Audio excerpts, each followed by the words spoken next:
Salaamaaleykum Sénégal, salaamaaleykum Casamance, salaamaaleykum Sénégal, salaamaaleykum Casamance, salaamaaleykum Sédhiou, département de Gouramp, salaamaaleykum commune de Tanaf. maa ngi nuyoo ñëpp di sant ñëpp encore une fois di baalu ak ñëpp di leen baal di leen ñaanal déwénati dan yàlla boole jéggal suñuy baakaar yu ñu xam ak yu ñu xamul yal nañ yàlla musal ci seytaane musal ñu ci musiba musal ñu ci lépp loo xamante ne gémmiñ bu bon la gémmiñu waxkat yal nañ yàlla musal ci loraange et maa ngi baaluwaat ak ñëpp parce que je sais que yombul tey di nga nekk ci benn situation nga foog ni yaa am dëgg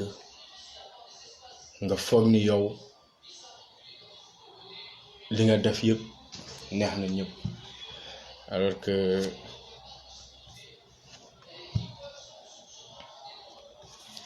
alors que am na ñu ci saa si donc jóge nañ ci tabaski bi maa ngi jégalu ñëpp bu baax sax maa ngi jégalu ñëpp bu baax a baax incha allah donc comme ni ma leen ko promettre rek à chaque fois damay def ay live pour xamal nit ñi lu xew pour xamal nit ñi ni que sama dëkk Tanaf wala sama région Sédhiou département Goudomp particulièrement et en général au Sénégal am na li xew te nag sujet bi ma leen indil sujet bu am solo la c'est par rapport à la situation du poste de santé de Tanaf depuis avant-hier yéen a gis dans les réseaux sociaux ku nekk moo ngi wax et chacun a raison de s'indigner de cette situation tey suñu taxawaay mooy taxawaayu kuy woote ndimbal ku bëgg ñu jàppale ko ku xaaratu lenn ci kenn parce que yàgg na sonn nañu taay nañu te am na ñoo xamante ne mën nañ ko def mën nañ ci wax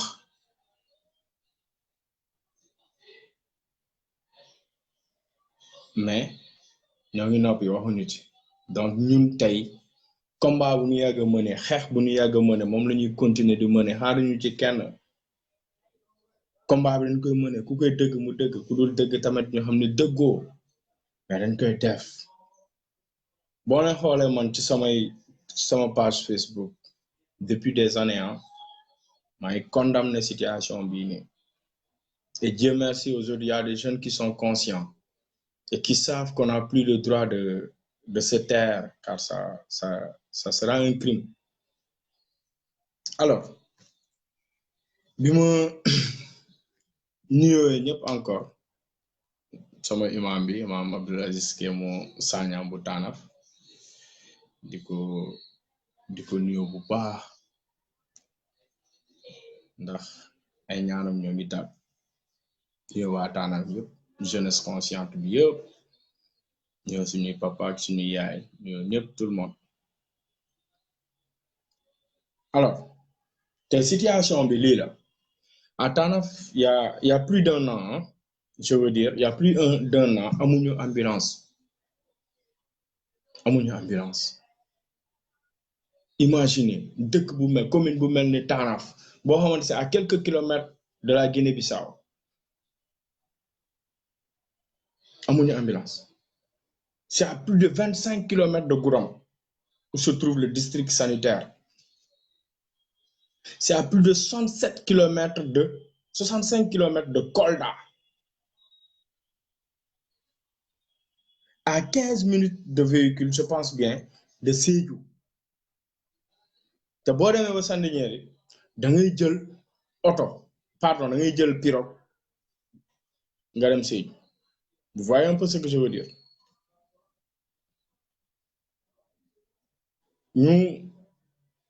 ñu am lu ñu métti lool depuis plus d'un an amuñu ambulance te ñëpp a ngi teg seen bët kenn waxul personne kenn jógul pour dimbali ñu muy nguur gi muy collectivité locale yi muy des personnes influentes yu nekk Tanaf mënuñu fexe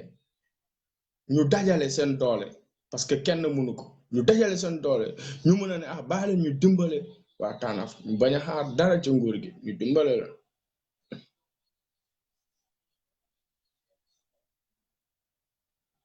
te ñu ngi xool te suñu yaay ñooy dem foofu suñuy rakk suñuy mag suñuy jabar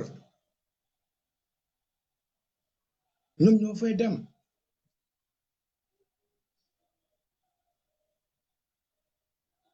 léegi qu'est-ce qu'on va faire dañuy xaar ba hécatombe bi ba catastrophe dal suñu kaw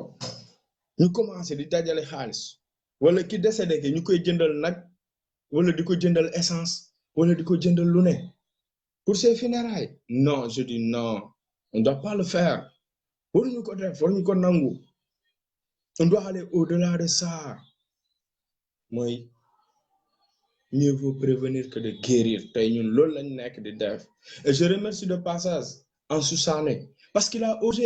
osé filmer ou bien photographier la charrette qui a transporté une malade au niveau du poste de santé de Tanaf. Et pourtant, ce même gars-là, il travaille au niveau du poste de santé de Tanaf. Bénévolement, on ne le paye pas. Et il sait ce qu'il a en cours par rapport à cette publication. Mais je suis sûr et certain que Kouko nous crée le problème parce qu'il a juste fait un devoir. C'est une manière pour lui de faire appel à tout le monde pour que Tanaf ait une ambulance. C'est une manière pour lui de le faire. Il ne doit pas être condamné pour ça. Il a osé le faire. Je vous explique un peu ce qui s'est passé. Il y a une femme qui, en état de grossesse, qui est à plus de 7 km de Tanaf. À Kandjénou, je pense bien. Kandjénou. Femme bi Kandjénou la jóge dafa biir mu nekk en état mu war a wasin même jour bi parce que déjà elle perdait du sang une femme qui perdait du sang sur une charrette te ñëpp xam nañ ni diggante Tanaf Kandjénou yoon bu bon bi fa nekk nga jël nit teg ko ci kaw charrette mu nekk une femme en état de grossesse ngeen teg ko ci kaw charrette mu ñëw ba Tanaf pire encore la femme dañoo lal benn toile pour deretam bi bañ a laal suuf deret bi ci kaw parla bi day des elle saignait déjà. Imaginez si c'était notre sœur, si c'était notre mère, imaginez si c'était notre tante, imaginez ça. Hivernage bu ñu nekk ni ak pali buy rey nit ñi Casamance pali buy escanté nit ñi Casamance ndax distribution moustiquaire yi ça c'est faux gaa nuñ koy defee baaxul des fois ñu jaay ko tout le monde n'a pas accès aux moustiquaires surtout une femme enceinte kooku def plus de 7 kilomètres 5 kilomètres ci kaw saret rëng-rëng bi di ko rey muy yuuxu dëkk bi ñëpp di ko gis mu romb ñëpp di ko gis ñëpp di ko gis nga romb dëkk bi carrément parce que benn voie bu baax moo fa nekk te voie boobu sax waaw mooy loolu quoi parce que foofu la ñuy aw douane mankan Tanaf direct sur au niveau du poste de santé dangay romb marché bi dangay romb ville bi carrément nga dem ci poste santé ñëpp di gis femme bi et puis il y a des gens on les transporte par Jakarta les motos Jakarta pour ñu mën a dem hôpital te buñ fa eggee c'est des problèmes encore il y a pas suffisamment de logistique matériel bu baax amu fa tout bee fa nekk rek tout bee fa nekk rek imaginez nit ñi lu ñuy daaj plus d'un an ambulance bu fa nekkoon sax mooy yu ñuy woowee oto yu mburu yi waaye peinture ko bind ci d'accord peut-être boobu tane woon na mais des fois des fois mooy loolu boobu pan plus d'une année ba léegi kenn jëkkatiwu ko du mairie du district bi du ministère de la santé du état bi du personne et pourtant on connaît la situation kenn defu ko tey Tanaf warutoon am poste de santé sax district sanitaire la waroon am vous savez pourquoi Tanaf accueille plus de 600 enfants par mois 600 enfants par mois la ñuy consulter plus de 200 à 300 femmes enceintes je dis bien plus de 200 à 300 femmes enceintes Tanaf les accueille mooy ces femmes qui quittent ay Diouloubou ces femmes qui quittent je ne sais pas Douane Mankane ces femmes qui quittent la Guinée-Bissau ces femmes qui quittent Dafia Djidji Bissassou Badin ces femmes qui quittent Samodi ces femmes qui quittent les coins les plus reculés du Sénégal parce que ñoo ngi tout juste à la frontière Djidji Jamaï quand même un peu de pitié pour notre population un peu de pitié pour les malades Tanaf tey district sanitaire la war a am ministère bi xaw ma ndax mooy jot rapport yu baax yi mais tey war nañ ko am léegi loolu noonu pour ñu am ko foog ñu bàyyi soxorante bi iñaan bi foog ñu bàyyi ko tout ce qui est appartenance politique religieuse confrérie ñu teg ko fële ñu doon benn kun buñ ko deful dañuy toroxal waa Tanaf dañuy toroxal maladie yi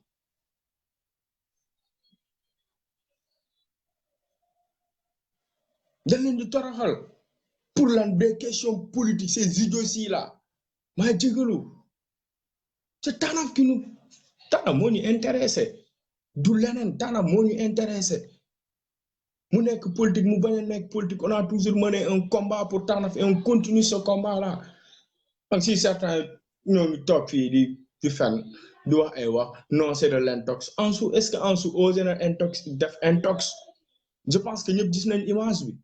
bu mu filmé ci Tanaf ku gumbuwul ku tëxul xam nga ni Tanaf la parce que gis nga cadre bi donc Ansou lu mu publier loolu la quoi ñun lu ñu mus a publier sur Tanaf loolu la du leneen les gens se basent sur des questions politiques du ñu sonal di wax ay wax oui parce que boy bi nangam sangam day xeex mairie mais ku fi deful dara ñu xeex la nga jóge fi kuñ fi teg bu deful dara ñu xeex ko mu jóge fi c'est le plus important pour nous c'est le plus important pour nous donc ces questions de politique conneries yooyu noonu nañ ñu dimbale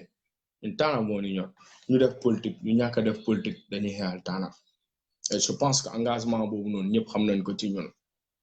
donc les beaux parleurs là na ngeen noppi quoi parce que defaloo leen dara Tanaf ñun au moins ñoo ngi am responsabilité def ko ñoo ngi ñeme ak risque yëpp ak moyens yëpp aussi ñoo koy def et si quelqu'un ose à travers mes publications il a osé dire que oui la mairie est en train de tout faire parce qu'on a déjà un scanner la maternité est bien équipée man ko c'est faux c'est un grand frère je le respecte bien mais c'est faux maternité boo xamante ñoo ngi koy depuis hôpital bi ñu tabax ko ba tey maternité benn boobu moo fa nekk bu nekk en construction c'est depuis combien d'années et je sais pas plus de 15 millions lañ ci dépensé 17 millions xawma ba tey jeexul entrepreneur bi bu ñëwee mu dem kenn ñëwaat ba tey bunt yi jeexul installation amul carreau amul ndox amul courant amu fa et ces gens-là ils osent dire que oui la mairie a tout fait mais la mairie a tout fait d'accord mais ñun fu ñuy waxee foog nit ñi xam ko foog nit ñi comprendre lu ñuy wax nous on n'a rien contre la mairie on est contre les autorités locales qui ne font rien à Tanaf on est contre ces gens-là qui piétinent l'avenir de Tanaf On est contre ces gens-là qui sont en train de faire dormir les populations. On n'a rien contre le maire ou bien son adjoint ou bien ses adjoints. On est contre ces gens qui sont ennemis des Tanafois. On est contre ces gens qui n'aiment pas Tanaf. On est contre ces gens qui sont corrompus. On ne parle pas du maire. Muy keneen ak keneen ku fi toog boo deful ñu def sa kaw ñun loolu lañ gëm foog nit ñi bàyyi caaxaan foog nit ñi bàyyi caaxaan ñoo xam ne Tanaf moo ñu ñor du leneen maa jégalu dañoo sonn maan on est fatigué te boo demee France da ngay dëgg Tanaf Amérique Tanaf États-Unis foo mënta dem da ngay dëgg Tanaf mais boo ñëwee da ngay découragé les jeunes font de leur mieux mais dara mënuñu ci dara parce que du ñoom ñoo nekk dans les instances de décision du ñoom ñooy décaisser du ñoom ñooy joxe li ñu mun mooy wax moo waral tey jeunes yu bëri sax am benn engagement politique aussi des gens restent dans l'ombre ñuy raconter ay bobards du ñu sonal mel ni ñun juddoo ñu Tanaf xamuñu Tanaf gisuñu ñoom lu ñu def Tanaf du ñu sonal imaginez une femme enceinte sur une charrette en état de délivrance. Imaginez cette femme, ce qu'elle va lu koy daj ba pare mu ñëw ci poste de santé boo xamante amul dara maay jégalu amul dara le personnel était obligé le personnel je dis bien était obligé d'évacuer la femme sur Sédhiou maintenant si on évacue la femme sur Sédhiou kan moo ko yóbbu oto la ñuy louer on loue un véhicule parce que moto Jakarta moom dootu fa dem mënu fa dem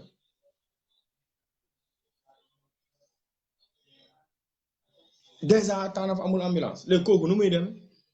yoon yi baaxul état ndox bi instant yi nii yoonu Sandinière bi dara baaxu ci là aussi je lance un appel à l'état ñu jàppale ñu goudron nag foog suñu collectivité locale yi foog suñu autorité locale yi ñu jóg ci lii quoi parce que du ñun wax lañ mën marche lañ mën mënuñu ci dara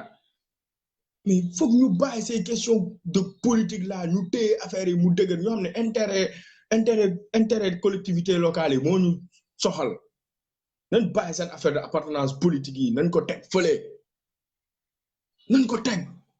ñu xool lu ñuy jëmale kanam ñu utal ñu ambulance ñu defaral ñu yoonu Sédhiou bi ñu goudronné ko au moins de Bagnères à Sandiniéry mais dara depuis combien d'années ba tey amuñu dara boo jógee Tanaf ba Fariñ c'est des problèmes yoon boobu war nañ ko mën a defar il faut qu'on arrête foog ñu bàyyi jeu bi maintenant ce que je veux dire mooy la je lance un appel à tout le monde je lance un appel à tout le monde pour ne leen Tanaf nañu jàppale lillahi wa rasuli ñu am ambulance même bu dee tooka la sax nañu am ambulance léegi loolu noonu ça va dépendre de l'engagement de la jeunesse de l'engagement des Tanafois de l'extérieur de l'engagement des Tanafois qui sont au niveau du Sénégal à l'intérieur du pays et de l'engagement de tout un chacun képp kuy gis vidéo bi nag ñu jàppale ngir yàlla Tanaf mu mën a am ambulance on meurt man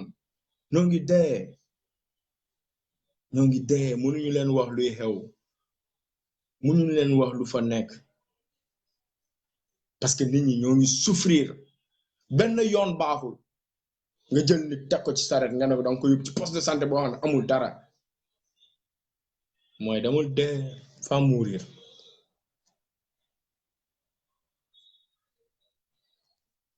mooy demal va mourir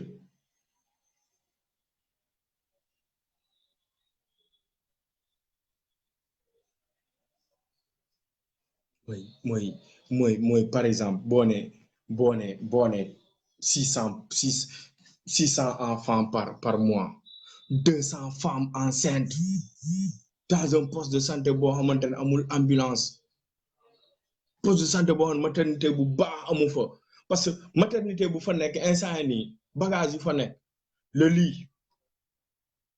c'est l'association Agita moo musa def don joxe ko pour l'hôpital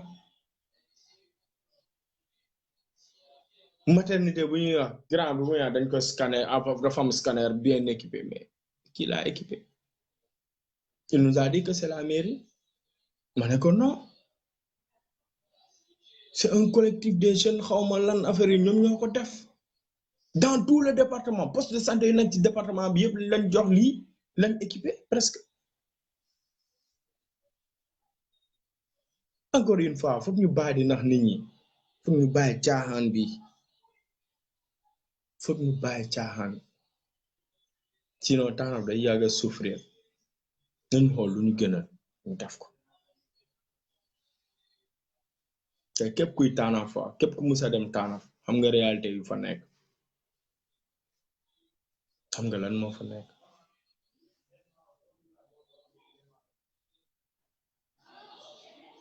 on en a besoin dañ ko soxla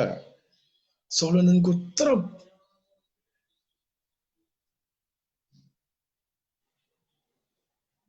te pour ñu réussir benn activité il faut que ça soit clair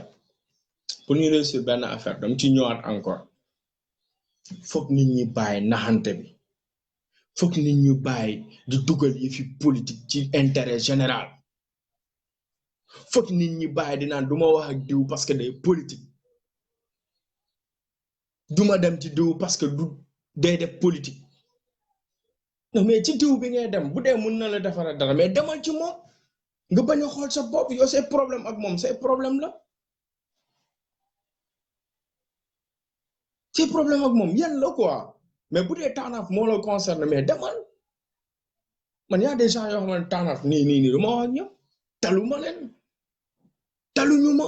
buñ ma rombee duñ ma nuyoo mais billahi wallahi wal kitaab jour bu ma leen soxlee pour Tanaf je prends mon téléphone je les appelle pas pour ñaan leen xaalis wala li may sol non mais pour ñaan leen Tanaf mu am ndox bu baax mu am robinet yu baax nit ñi di fay ndox bu baax bañ a fay chaque mois 4000 francs pour Tanaf mun a am espace pour la jeunesse pour Tanaf mun a am ay centre de formation professionnelle pour Tanaf Casa Outuyam bi mun a jeex pour Tanaf mun a am ay yoon yu baax pour Tanaf lu ñuy commencé di tabax mu jeex j'appelle ces derniers là pour les expliquer un peu même bu dee mooy loolu muy jeune muy mag muy keneen ak keneen personnellement maa mun a am yow affaire y a pas de problème mais bu dee Tanaf moo jóg je me lève ma wax ak yow après on live go down jeex na donc foog loolu noonu nit ñi xam ko Tanaf moo la war a jaral lu ne je reviens encore ci ambulance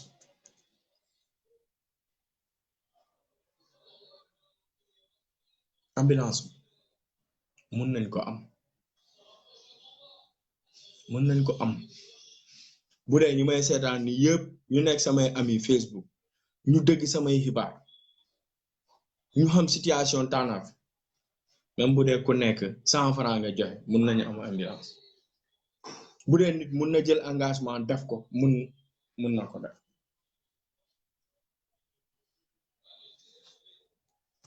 donc na ñëpp jóg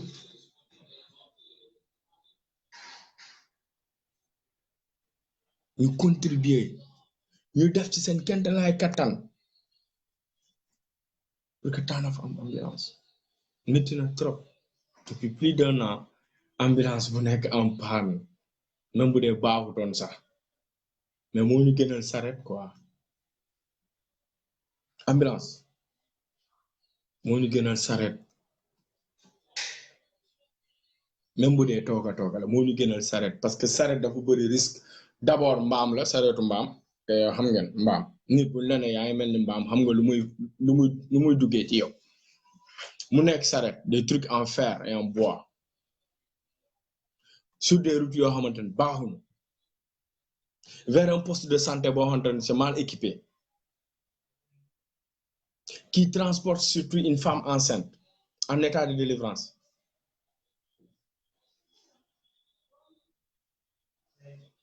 imaginez exposée à l'air libre. Exposée à l'air, une femme enceinte exposée à l'air libre et qui perd du sang. Imaginez. Après, nous sommes ouais, on fait de notre mieux. Quoi? Ambulance, vous êtes, nous hein? Hein? Yeah, merci Ousmane Balde. Imaginez. Ambulance, moi, il parle depuis plus d'une année. Ba léegi mënuñu ko yëkkati. Ba léegi mënuñu ko yëkkati. Ba léegi. Et pourtant, voilà. Mën na changer quoi. Te loolu pour mu changer aussi foog suñu autorité yi ñu nangu di gën di dam di ko lokkoti comme gars yi nañ koy defee lokkoti ko ni ma koy waxee di ko lokkoti gën taanaaf jubal yaa xam fooy dem tab dama ci ministère yi alul defal ay point de presse déconnel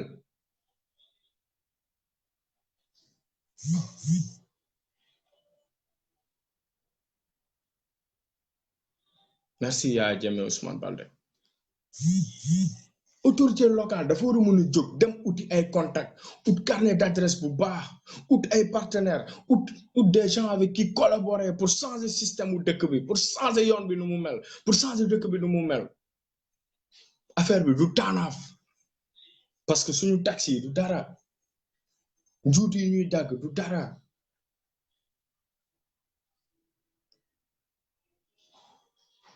yooyu yëpp du dara foog ñu gën dem ut ay partenaires lii c'est taanaaf ba tey anamu gis nañ maquette bi mais ba tey gisuñu ko war nañ accélérer la cadence ni ñu koy waxee ñu mun ñoo tabaxal lycée espace pour la jeunesse war nañ ñu jàppale et là je profite de l'occasion pour voilà magnifier un peu ce qui est en train de se faire à Tanaf, la construction d'un centre culturel maa ngi bëggee loolu bu baax maintenant on va voir la suite bu dee du bloqué ñaanuma ko yàlla les gens ont tendance à déformer les propos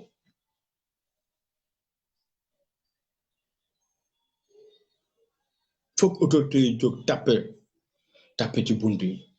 léegi yow boo estimé ni que nekkoo parti au pouvoir mais am nga ay droit tu n'es pas dans le parti au pouvoir d'accord mais va c'est ton droit le plus absolu parce que tu es maire au Sénégal et il n'y a pas un maire du PS, il n'y a pas un maire du PRS, il n'y a pas un maire de l'APR, il y a un maire d'une collectivité locale. Il faut que les gens comprennent ça. Si on te dit que non, tu es du PDS, non, tu es du PS, et tu tapes sur la porte, tu claques, tu déconnes, tu cries, tu fais un point de presse. Il faut oser, comme le font les autres maires. Ils le font souvent. Et bon, toi, oui, c'est parce qu'on n'est pas du parti au pouvoir. Mais qu'est-ce qui t'empêche d'aller au parti au pouvoir? Pour l'intérêt du temps? Et bizarrement, on transime dans un parti. Non, mais c'est extraordinaire. Nous japonais, nous xool intérêt Tanaf ci lii yëpp nañu xool intérêt Tanaf ci lii yëpp dañ ko soxla sinon ëllëg da ngay toog saa dem hôpital du am paracétamol sa papa dem hôpital du am bétadine sa jabar nara ëmb et nara wusin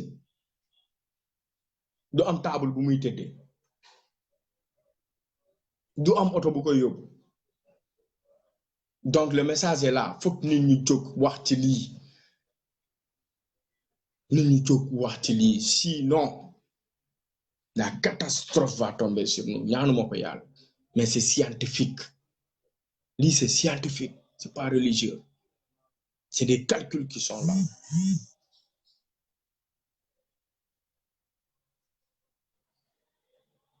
nañu fexe jàppale ñu donc loolu mooy appel bi maa ngi woote encore une fois di leen naan Tanaf soxla na ambulance et c'est urgent. J'interpelle l'État.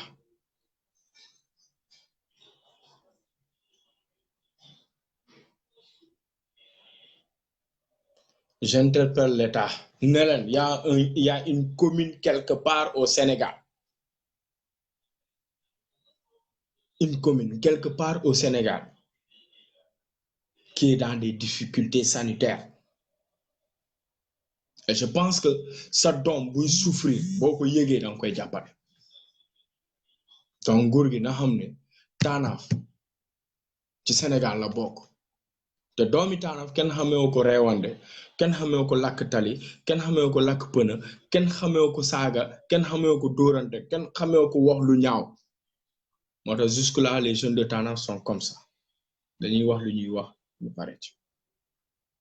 mais nag le trop déborde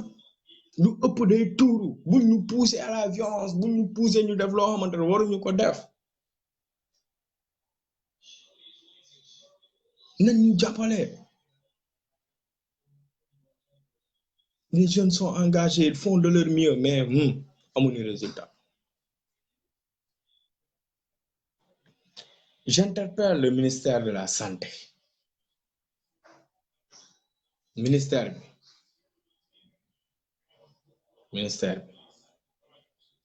du pour ministère du Dakar du ministère du Saint-Louis ministère ñëpp la képp ku soxla war nañ leen dimbale képp ku soxla war nañ ko dimbale surtout côté santé. J'interpelle le maire de Tanaf. Monsieur le maire, diriger yombul dëgg la quoi. C'est pas facile de diriger une commune comme Tanaf où il y a trop d'intellos, où il y a trop de jeunes engagés, où il y a trop de personnes réfléchies. Je sais que c'est pas facile. Mais bu dee da ngay dëgg sama wax man Habib Siaka Coly gënal nga laajte gënal nga ut renseigné wu gënal nga woote ndimbal bu rëy defal point de presse waxal problème bi fu mu nekk boo ko waxee xëy na léegi mu gaaw parce que ñun ñooy wax ñun kan moo ñu xam ban signature lañu am yow tu es le maire de Tanaf yow yaa ñu war a mën a dimbale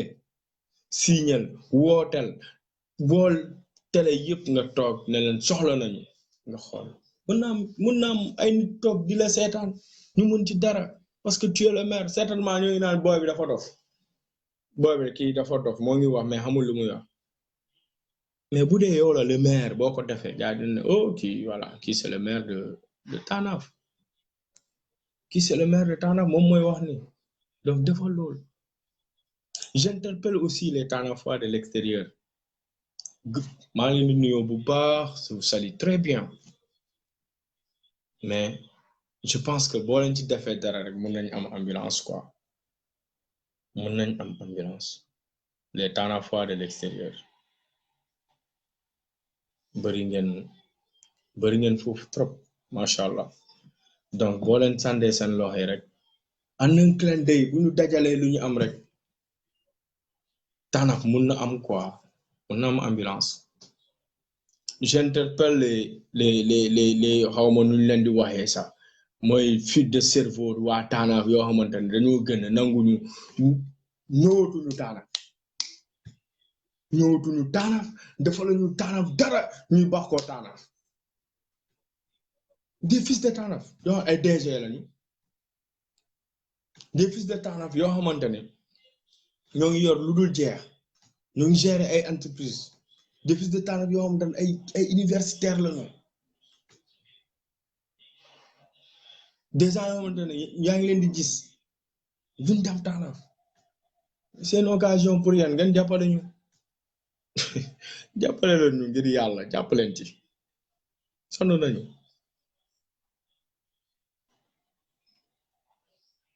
J'interpelle le président du conseil départemental de Goudomp Moussa Bokoum Moussa Bokum foog mu def dara foog mu jóg ci parce que moom xam na situation nu mel foofu donc na mu jóg mu jàppale ñu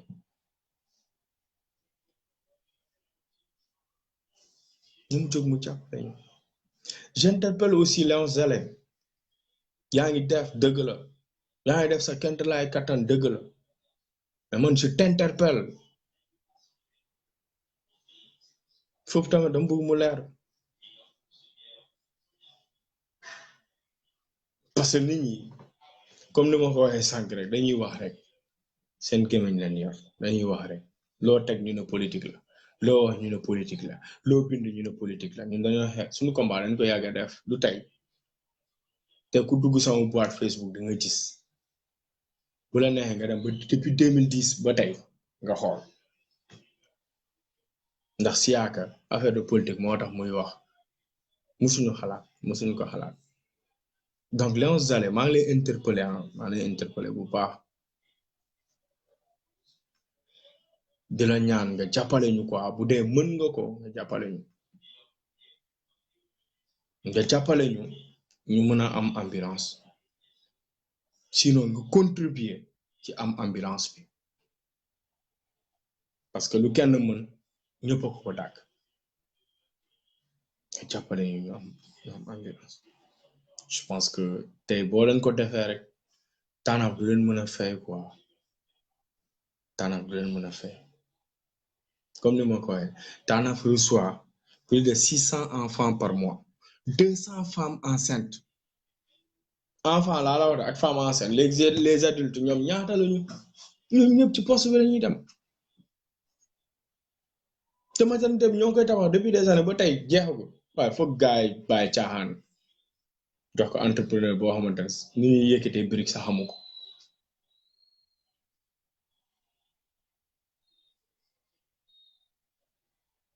foog ñu jàpp ci donc loolu moo nekkoon sama préoccupation di remercier encore une fois tout le monde képp kuy Tanaf fois nga indi ñëw ci situation maa ngi lay remercier di la gërëm di la sant di naan bravo aussi à Ansou Sané parce qu'il a osé quoi ñeme na bu dee ñemewutoon du ko def ñun moom dañoo yàgg wax kenn faalewul peut-être que waxtu bii la quoi di remercier Ansou bu baax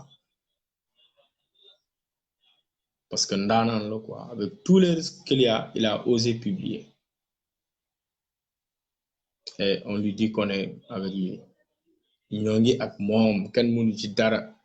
personne n'y peut rien ku ko xosi ñu xosi la gàjj la du mujjee fenn parce que Galsen lañ nekk quoi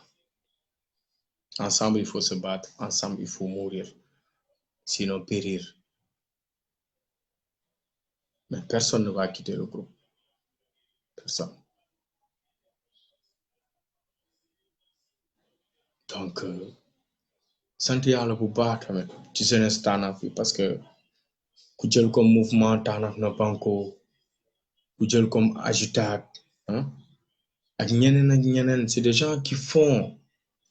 de leur mieux pour voilà Tanaf ñu xam quoi di leen remercier bu baax di remercier population bi yëpp ne leen lu métti dina jeex incha allah lii ni ñu dal nii nattu la d'accord mais dina jeex incha allah dinañ ci dem ba jeex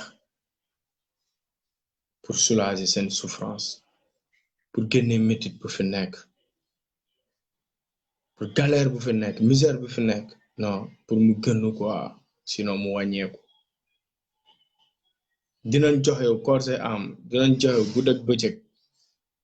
pour ñu mën a défendre Tanaf fu ne ci lu ne ak ci kanamu ku ne pour que nit ñi jàppale ñu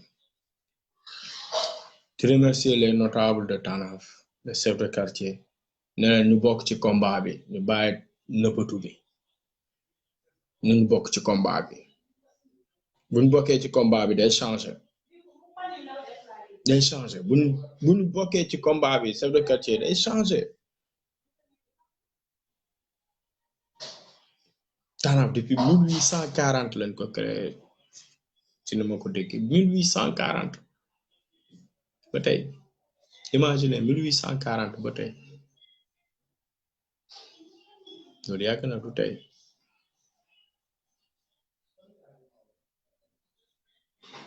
yàgg na du tey quoi pali waratul rey kenn TANAF les femmes ne doivent plus accoucher sur des sarrets le poste de santé ne doit pas manquer d'ambulance le poste de santé ne doit pas manquer de logistique le poste de santé doit avoir un personnel très bien formé pour que ñu bañ a dëkk ci ay regret TANAF lañ moom la ñuy ndamoo moom la ñuy bàkkoo di tàllal encore sama loxo ci suñu imam bi Abdul Aziz Kémo Sagna di ko ñaanal gudd fan ak wér-gu-yaram di ko ñaanal encore yàlla gën koo may xel